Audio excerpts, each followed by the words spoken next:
تبا تابعین کا ذکر شروع ہو جاتا ہے، کبار اتباع التابعین ان کا ذکر شروع ہوتا ہے، جس میں امام مالک ہیں اور امام ثوری ہیں، اور پھر ان کے بعد وسطی اتباع تابعین ہیں جن میں ابن عیینہ اور ابن علیہ آتے ہیں، پھر اس کے بعد الصغریٰ من اتباع التابعین ہیں جن میں یزید بن ہارون، امام شافعی اور امام ابو داؤد طیالسی رحمہ اللہ جن کے اندر شامل ہیں، اور 10واں طبقہ اس کے بعد کبار الاخذین عن اتباع التابعین، جن وہ ائمہ کبار جن نے تبع تابعین سے روایت کیا ہے، اور پھر اس کے بعد لیکن ان کی تابعین سے ملاقات نہیں ہوئی، کبار تبع تابعین سے ذکر کیا ہے لیکن تابعین سے ان کی ملاقات ثابت نہیں ہے، جس طرح امام احمد بن حنبل ہیں۔ پھر اس کے بعد وسطی کا ذکر کیا اور ان میں امام زہلی اور امام بخاری رحمہ اللہ آتے ہیں، پھر صغار الاخذین عن تبع الاتباع یعنی تبع تابعین سے وہ صغار ائمہ جن نے روایت کیا ہے، جس طرح کہ امام ترمذی رحمہ اللہ۔ تو اس طرح 12 طبقات میں امام ابن حجر اسقلانی نے ذکر کیا ہے ان شخصیات کو، اور باقاعدہ اپنے مقدمہ کے اندر ان کے نام کو بھی ذکر کر دیا ہے۔ اگر تفصیل مطلوب ہو تو آپ تقریب التہذیب کے مقدمہ کا مطالعہ فرما سکتے ہیں۔ اس کے بعد جو امام ابن حجر اسقلانی رحمہ اللہ نے تقریب التہذیب کے اندر اسلوب اپنایا ہے، وہ اسلوب بڑا اعلیٰ ہے، بہت مختصر اور بہت کچھ اس کے اندر رکھ دیا۔ مثال کے طور پر 1 سطر میں 2 سطر میں اگر کسی کے احوال کو بیان کیا ہے تو کس طرح کیا ہے، ان کا اسم، ان کا نسب ذکر کر دیا ہے، اگرچہ وہ تفصیلی نسب ذکر نہیں کیا لیکن جتنی ضرورت محسوس ہوتی ہے کسی راوی کی پہچان کے لیے وہ نسب ذکر کر دیا ہے، پھر اس کے بعد ان کی کنیت ذکر کر دی ہے، لقب ذکر کر دیا ہے، کنیت اور لقب ذکر کرنے کے بعد کہیں کہیں علاقہ بھی ذکر کر دیا، جس طرح نزیل و بغداد یعنی بغداد کے ساتھ تعلق تھا، شام کے ساتھ تعلق ہے، اس کو بھی ذکر کر دیا ہے، اور اسی طرح علاقہ ذکر کرنے کے ساتھ ساتھ کہیں جو القاب ہیں یا اسماء ہیں ان کے اعراب بھی ذکر کر دیے ہیں۔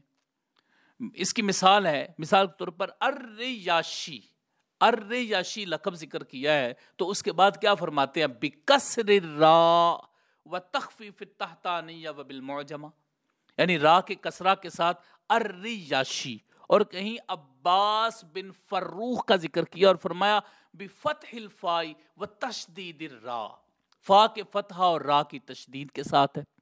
تو اس کا مطلب یہ ہے کہ انہوں نے اس کے اعراب بھی ذکر کیے ہیں، القاب کے بھی اور راموں کے بھی، اور آگے فرمایا الجریری،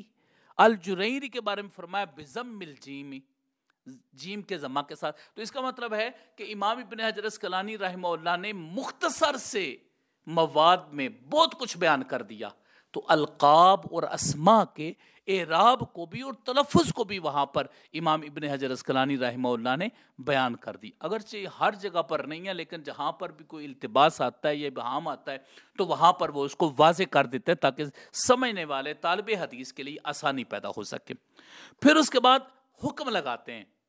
اور حکم کا اسلوب کیا ہے، انتہائی مختصر سا، صدوق، ثقہ، ضعیف،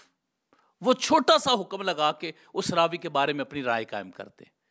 پھر اس کے بعد وہ طبقات کا ذکر کرتے ہیں، جو ابھی طبقات میں نے عرض کیے ہیں ان طبقات کو امام ابن حجر اسقلانی باقاعدہ طور پر ذکر کرتے ہیں، من السادسہ، من الخامسہ، من الرابعہ، من الحادی عشر، اس طریقے سے امام ابن حجر اسقلانی رحمہ اللہ اس راوی کے طبقات کو بھی ایک لفظ کے اندر بیان کر دیتے ہیں۔ پھر اس کے بعد امام ابن حجر اسقلانی رحمہ اللہ مختصر، کبھی کبھی انتہائی مختصر سا کسی بھی راوی کی تعدیل کے متعلق یا کسی بھی راوی کے متعلق کوئی وہاں پر ضرورت محسوس ہو تو مختصر سا کوئی ایک قول یا 2 قول بھی ذکر کر دیتے ہیں، جس طرح حضرت سعید بن مسیب رحمہ اللہ آپ کے حوالے سے جب آپ کا ذکر کیا تو وہاں پر آپ کی مرسلات کے بارے میں ایک قول ذکر کیا، فرماتے ہیں اتفقوا علی مرسلاتہ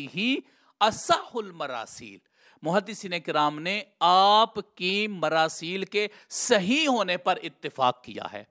کہ آپ کی مراسیل سب سے زیادہ صحیح ہیں، تو اس کا مطلب ہے کہ یہاں پر اس طریقے سے کوئی قول بھی ان کے بارے میں کوئی ذکر کر دیا ہے، یا کوئی رائے تھی محدثین اکرام کی تو اس کو بھی ذکر کر دیا ہے۔ پھر اس کے بعد امام ابن حجر عسقلانی رحمہ اللہ اس راوی کی وفات کا ذکر کرتے ہیں۔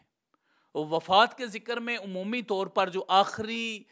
ہوتی ہیں صدیاں، مطلب پہلی صدی، دوسری، تیسری، تو اس کا وہ ذکر نہیں کرتے۔ اس کی وجہ کیا ہے؟ اس کی وجہ یہ ہے کہ انہوں نے ذکر ہی طبقات کے ضمن میں کیا ہے۔ اب جس کو پتا ہوگا کہ یہ راوی فلاں طبقہ کا ہے، دوسرے، تیسرے، چوتھے کا، تو اس کو پتا چل جائے گا پہلی صدی ہجری کا ہے، دوسری کا ہے، یا تیسری کا ہے، کس صدی ہجری کا، اس کو آٹومیٹکلی پتا چل جائے گا۔ تو امام ابن حجر عسقلانی اس کو شارٹ کرنے کے لیے آخر میں 100 یا 200 وغیرہ کا ذکر نہیں کیا۔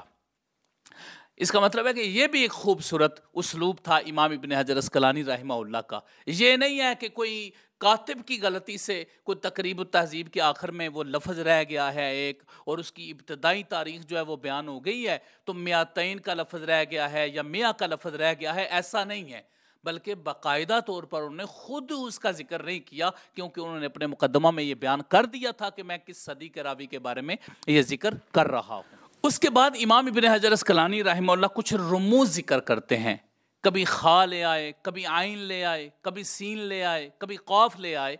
تو یہ باقاعدہ طور پر رموز ہیں کہ یہ راوی کس کتاب کا راوی ہے۔ اگر 6 کتابوں کا راوی ہے تو عین کو ذکر کر دیا ہے، اگر بخاری کا ہے تو خا لے آئے ہیں، اگر بخاری کا بھی ہے، ابو داؤد کا بھی ہے، نسائی کا بھی ہے، تو خا، دال اور سین کو لے کر آ گئے۔ تو شروع میں انہوں نے وہ رموز بھی ذکر کیے کہ اس سے مراد ہماری کیا ہوگی۔ تو اس طریقے سے اب مثال کے طور پر چند ایک رموز جو ہے وہ میں عرض کرتا ہوں۔ اگر کتب 6 کا راوی ہے تو عین لے کر آگے، اگر سنن 4 کا راوی ہے تو 4 لے کر آگے، بخاری کا ہے تو خا لے کر آگے، مسلم کا ہے تو میم لے کر آگے، ترمذی کا ہے تو تا لے کر آگے، ابو داؤد کا ہے تو دال لے کر آگے، ابن ماجہ کا ہے تو قاف لے کر آگے۔ اس طرح بخاری کی تعلیقات ہیں تو خا تا لے کر آگے، بخاری کی ادب المفرد کی ہے تو اس کے ضمن میں با اور خا لے کر آگے، اکٹھے دونوں لے کر آگے۔ اسی طرح مراسیل ابی داؤد میں سے ہے تو میم اور دال اس کے لیے لے کر آگے، مسند مالک میں سے ہے تو کاف اور نون لے کر آگے۔ یہ امام ابن حجر عسقلانی رحمہ اللہ کے رموز ہیں جو وہ راوی کو ذکر کرنے کے بعد میں لے کر آتے ہیں۔ اب میں مثال کے طور پر تقریب التہذیب کے تیسرے راوی ہیں ان کے بارے میں پڑھنے لگوں تاکہ ہمیں اس کے بارے میں پتہ چل جائے تفصیلاً پریکٹیکلی کہ انہوں نے راوی کو کس طرح ذکر کیا ہے۔ مثال کے طور پر تقریب التہذیب کے تیسرے راوی، اس کے بارے میں وہ کیا لکھتے ہیں؟ احمد بن ابراہیم ابن کثیر ابن زید الدورقی النکری، یہ ذکر کیا۔ اب اس میں ان کا نام بھی آ گیا، نسب بھی آ گئے، ان کا جو نسبتی لقب تھا وہ بھی آ گیا، اور النکری ذکر کرنے کے بعد کیا فرماتے ہیں؟ فرماتے ہیں بضم النون، نون کے ضمہ کے ساتھ، النکری، اس کا اعراب بھی بتا دیا۔ پھر اس کے بعد البغدادی، ان کا علاقہ، ان کا جو لقب تھا وہ کس علاقے کے تھے اس کو بھی بتا دیا۔ کئی جگہ پر نزیل بغداد کا لفظ بھی لے کر آ جاتے ہیں۔ پھر اس کے بعد ثقۃ حافظ، بس اتنا حکم بھی لگا دیا۔ یہ امام ابن حجر عسقلانی رحمہ اللہ کا فائنلائز حکم ہے۔ اب وہاں پہ تہذیب و تہذیب کے اندر یا تہذیب الکمال کے اندر تو مختلف اقوال ہیں نا، تو امام ابن حجر عسقلانی یہاں پر اپنی رائے ذکر کرتے ہیں کہ میرے نزدیک اس راوی کا کیا سٹیٹس ہے، اور وہ یقیناً اپنی تحقیق کے بعد اس کو ذکر کرتے ہیں۔ تو اگر کوئی ابن حجر عسقلانی رحمہ اللہ کی رائے جاننا چاہتا ہے تو تہذیب و تہذیب کی طرف رجوع کی بجائے وہ تقریب التہذیب کی طرف رجوع کرے تو اس کو امام ابن حجر عسقلانی رحمہ اللہ کی رائے کا علم ہو جائے گا۔ پھر اس کے بعد فرماتے ہیں من العاشراتی، یہ 10ویں طبقہ سے ہیں۔ اب یہاں پر طبقہ بھی بتا دیا۔ پھر اس کے بعد فرمایا مات سنہ 46 اور 46 کو ان کا وصال ہوا۔ اب یہ چونکہ یہ 10واں طبقہ ہے اور ہم نے یہ پڑھا تھا کہ جو 9ویں طبقہ سے بعد والے ہیں وہ 200 کے بعد ہوں گے، تو اب ہم نے 46 کی وجہ سے پریشان نہیں ہو جانا کہ یہ 46 ہے تو کون سا ہے، پہلی صدی کا ہے، دوسری کا ہے یا تیسری کا ہے، اس وجہ سے ہم نے پریشان نہیں ہو جانا، بلکہ العاشرہ سے ہم نے سمجھ لینا ہے کہ یہ 200 کے بعد کا راوی ہے۔ تو پھر ہم نے آگے میاتین اس کے لکھ دینا ہے۔ بلکہ اگر آپ جدید تحقیق دیکھیں گے تو اس میں جس طرح یہ میرے سامنے ایک کتاب ہے، تو اس کتاب کے اندر جو محقق ہے اس نے بریکٹ کے اندر وہ لکھ دیا ہوا ہے باقاعدہ طور پر کہ اس سے مراد کیا ہے۔ تو اب میاتین کا لفظ ہوگا تو انہیں بریکٹ میں لکھ دیا، اور اگر آپ کے پاس کوئی اور نسخہ ہو تو پھر آپ وہ دیکھ لیں کہ وہ کون سے جو ہے وہ اس میں شمار ہوتے ہیں، تو آپ ان کو میاتین میں شامل کر سکتے ہیں۔ پھر اس کے بعد آگے فرماتے ہیں میم دال تا قاف، اس کا مطلب ہے کہ یہ جو راوی ہیں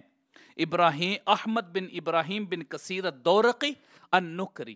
یہ کس کے راوی ہیں؟ یہ بتا دیا کہ مسلم کے ہیں، ابو داؤد کے ہیں، ترمذی کے ہیں اور ابن ماجہ کے ہیں۔ تو ایک مثال میں نے یہاں پر بس ذکر کر دی ہے آپ کے سامنے، جو تقریب التہذیب کے تیسرے راوی ہیں ان کے حوالے سے، اور بس پھر انہوں نے کسی بھی راوی کے حوال کو ذکر کیا ہے تو اتنا ہی ذکر کیا ہے یا اس سے بھی کم ذکر کیا ہے، یا اپنی ضرورت کے مطابق کبھی چوتھی لین میں بھی اس کو لے کر آ جاتے ہیں۔ یہ تو ضرورت ہوتی ہے کہ کوئی بھی محدث اس کی کتنی ضرورت محسوس کر رہا ہے۔ بہرکیف بہت زیادہ اس کو طویل نہیں کیا، فیصلہ کن بات اپنی کتاب تقریب التہذیب میں کر دی ہے، اور تقریب التہذیب یقیناً ان کی اپنی کتاب جو تھی اس کی طرف ہی انہوں نے اس کو نسبت کیا ہے کہ میں اس سے بھی شارٹ کر لوں کیونکہ میرے دوستوں نے کہا تھا، تو انہوں نے اس طرح ایک شارٹ کر کے بیان کیا ہے۔ ان کی دو کتابیں بڑی اہم ہیں اس حوالے سے، جو بالکل شارٹلی ابن حجر اسقلانی کو پڑھنا چاہتے ہیں ان کے لیے، ایک تقریب التہذیب ہے اور دوسری تعجیل المنفعت ہے۔ تعجیل المنفعت جو ابن حجر اسقلانی کتاب ہے وہ بھی شارٹ ہے بالکل، اس کے اندر انہوں نے ائمہ اربعہ، امام ابو حنیفہ، امام شافعی، امام مالک اور امام احمد بن حنبل، ان کا جو سلسلہ تھا روات کا، چاہے وہ ان کے اساتذہ تھے، جس طرح بھی ان کی سند تھی، اس کے اندر جو راوی موجود تھے امام ابن حجر اسقلانی نے تعجیل المنفعت میں ذکر کر دیے۔ ہے تو وہ امام حسینی کی کتاب التذکرہ برجال العشرہ، 10 ائمہ کے جو اساتذہ یا سندیں ہیں ان کے اندر احوال، لیکن چونکہ یہ کتب ستہ کے جو تھے وہ تو تہذیب و تہذیب کے اندر ذکر کر چکے تھے اور تقریب التہذیب کے اندر، تو انہیں ضرورت محسوس نہیں کی، وہ سارے انہوں نے حذف کر دی اس کے اندر سے۔ اب صرف ان 4 ائمہ جو باقی بچتے تھے ان کے وہ لیے، اور انہوں نے پھر باقی کتب سے تعجیل المنفعت پہ ہمارا بیان موجود ہے، آپ وہ سن لیجئے گا، انشاءاللہ آپ کو اس حوالے سے رہنمائی ہو جائے گی۔ تو یہ تھا جی تقریب التہذیب، اور اس میں بھی امام احمد بن حنبل نے وہی طریقہ کار اختیار کیا جو تہذیب التہذیب کے اندر اختیار کیا، کہ یہ احمد نام سے جو تھا وہ اس کو پہلے لے کر آئے الفابیٹیکلی میں،